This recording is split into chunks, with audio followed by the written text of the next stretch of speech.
All right, welcome back. It's your boy Fanon, and welcome back to the channel. Jaron Ennis is ready for Terence Crawford, Errol Spence Jr., and the rest of the top welterweights. This according to another top welterweight, Shawn Porter. So now that he said it, y'all can forget about acting like anything other than that's the truth. Let's talk about that in this video.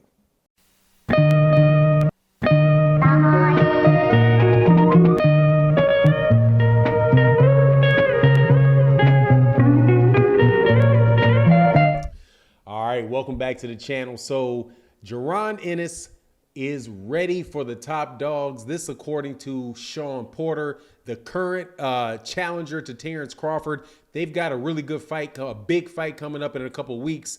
Shawn Porter is a two-time champion, having held the IBF welterweight champion and the WBC welterweight championship at a point in time. Definitely a very seasoned fighter and somebody that knows full well what they're talking about. And he was asked by Fight Hype what he thought about Jaron Ennis and whether or not Jaron Ennis was ready for the top dogs in the division, what he thought about Jaron Ennis.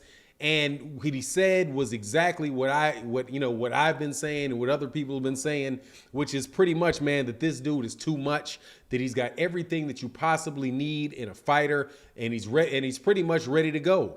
And then Shawn Porter did like just a little bit extra, and he talked about how, certain people, certain fighters, certain athletes, when you look at them, you just know that they have it. They have that little extra, that little extra something special. And that's what, in his opinion, Jaron Ennis has. He said that, as far as Thomas Delorme, the fight with Thomas Delorme went, that Thomas Delorme was not a fighter that was, over the hill. He was not a shot fighter. And, we got in the ring with Jaron Ennis, and then Jaron Ennis just blew him out. And he didn't blow him out. And again, he didn't blow him out because there was something wrong with Thomas Delorme. Thomas Delorme got blown out because he was just in there with an extra special fighter.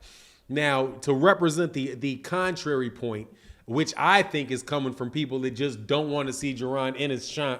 I don't want to say don't want to see Jaron Ennis shine, but just general naysayers, and then some people that may not want Jaron Ennis to come anywhere near their fighter. They say, well, he punched Thomas Delorme on the back of the head.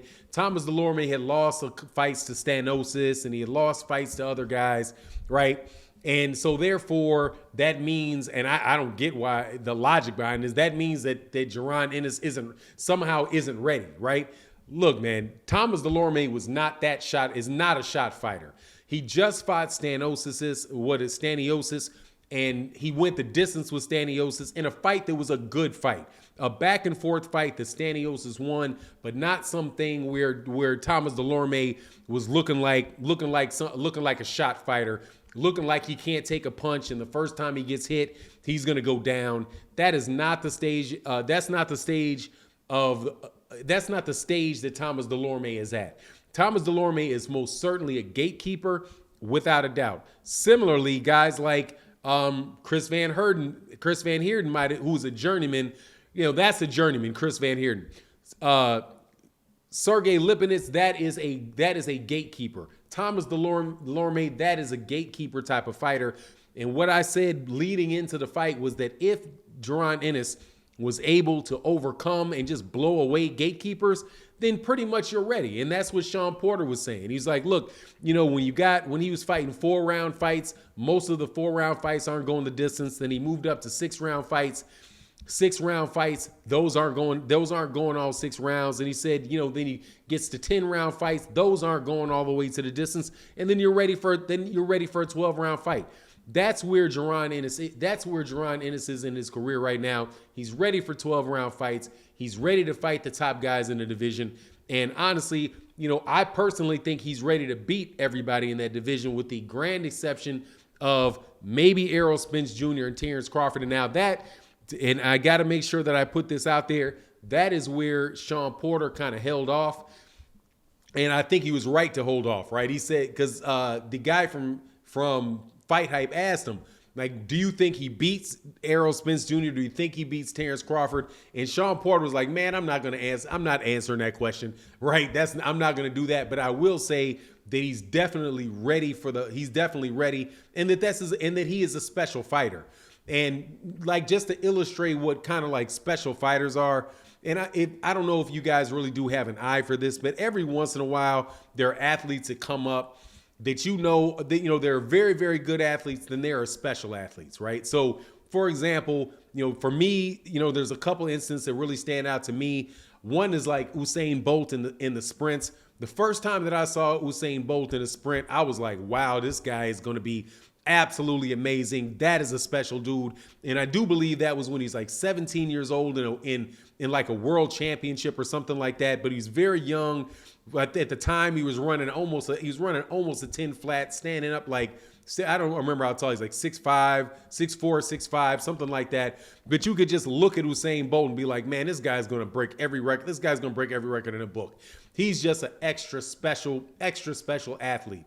Another, example of an extra special athlete is like Michael Jordan. If you watched Michael Jordan early in his career, back when, and here I'm dating myself, obviously, where, Julius Erving was one of the top guys, in basketball. And I remember it being like the first year of Michael Jordan's career his rookie year. And I remember telling my older brother, I was like, this guy that plays for the Bulls is better than Dr. J. And my brother was like, he's not better than Dr. J. I was like, man, that dude right there is better than Dr. J. I don't care what you see Dr. J currently doing right now. This guy right here, Michael Jordan, is going to do whatever he did and then some. He's just quicker. He's quicker. He's faster. And as hard it was for anybody to believe at the time, he was jumping higher, the whole nine, right? And then that winds up panning out. Sometimes special guys that have those special talents don't pan out, like a Bo Jackson who might, gets injured or something like that, right? So I'm not saying that is a foolproof sign of success, because you really do need, dedication, and you need dedication, you need opportunity, and you need all of those type of things really to get you over the edge. But there are guys that, where you have A+ athletes, there are A++ athletes who are just really, really the cream of the crop. When I'm looking at Jaron Ennis fight, that's what Jaron Ennis is looking like to me, man. He's looking like a Roy Jones Jr. He's looking like maybe like a Sugar Ray Leonard, because I remember when I was young, Sugar Ray Leonard had that extra hand speed, right? Sugar Ray Leonard was one of those type of guys. Now, even with guys like, Sugar Ray Leonard, Floyd Mayweather Jr., they're going to run into guys that are going to be able to push them. They're going to run into guys that are tough matchups for them. And they're going to have to prove their greatness by beating those guys. But at the same time, man, that for me, at least as from what I see from Jaron Ennis, that is what I see out of him. He's going to have to, however, bring that to fruition and actually beat guys like Terence Crawford, beat guys like Errol Spence, move up, fight whoever the top guys are at 154 pounds, like a Jamel Herring or, not Jamel Herring, Jermell Charlo, right? He's going to have to move up and beat guys like that, or beat guys at the weight class and dominate to really prove it. But I'm just glad that Shawn Porter said it. Because coming from that position, and also Shawn Porter was somebody that said maybe not a year ago, 9-10 months ago, when he was asked about Jaron Ennis, said, look, man, I'm not fighting that kid. That dude right there is something different. I'm going to leave it to these young guys to have to deal with him. I'm not gonna deal with him. And coming from somebody like Shawn Porter, I'm telling you, that means a lot. And I look forward to Jaron Ennis doing some really great things in his career. Now, that's not me saying that I think right now that I think he is going to beat Terence Crawford, or that he's going to beat Errol Spence Jr., or that he's going to beat Jermell Charlo. I'm not saying that, man, because you got to actually get in the ring, and boxing is like Amanda Serrano said in a tweet not too long ago. It's like boxing is unpredictable, man. You never really know what's going to happen when you get in that ring. But all signs point towards that dude being something special. And I'm glad that Shawn Porter acknowledged that. Anyway, that's my take on the matter. You let me know what you think in the comment section. And with that, I'm out. Peace.